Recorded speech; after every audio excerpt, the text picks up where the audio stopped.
बात करते हैं एक डे के बारे में, दैट इज़ संविधान हत्या दिवस, जो कि सेलिब्रेट किया जाता है 25 जून को।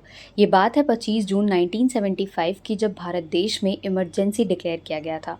और ये इमरजेंसी 21 मार्च 1977 तक था, यानी कि पूरे 21 महीने तक। उस टाइम पर प्रधानमंत्री थे हमारे देश की इंदिरा गांधी जी। 2025 में इसकी 50th एनिवर्सरी सेलिब्रेट करी गई। 11 जुलाई 2024 को मिनिस्ट्री ऑफ होम अफेयर्स के द्वारा ऑफिशियली अनाउंस किया गया था कि इस तरीके का कोई दिवस मनाया जाएगा।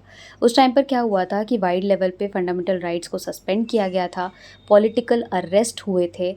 जब भी कभी इमरजेंसी डिक्लेयर होती है किसी भी कंट्री में, तो पूरी तरीके से जो पावर है वो सेंटर के हाथ में चला जाता है और पॉलिटिकल अनस्टेबिलिटी देखने मिलती है। हमारे कॉन्स्टिट्यूशन में 3 तरीके की इमरजेंसी का प्रावधान है।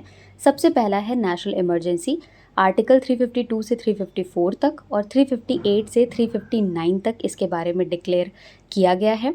एक्सटर्नल अग्रेशन कभी भी हो, वॉर हो, आर्म्ड रिबेलियन हो, जिससे भारत या भारत के किसी पार्ट की सिक्योरिटी को नुकसान पहुंचाया जाए, तब।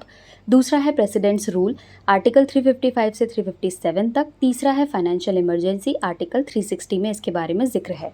3 बार हमारे देश में नेशनल इमरजेंसी लगाई गई है। सबसे पहली बार 1962 से 1968 के टाइम पे, जब चाइना और इंडिया की वॉर हुई थी। दूसरी बार 1971 में, जब इंडिया और पाकिस्तान की वॉर हुई थी। और तीसरी बार 1975 से 1977 के बीच, जब पॉलिटिकल अनस्टेबिलिटी डिक्लेयर हुई थी। अब आप मुझे ये बताना कि 1975 में प्रधानमंत्री तो इंदिरा गांधी थी, बट प्रेसिडेंट कौन थे हमारे देश के?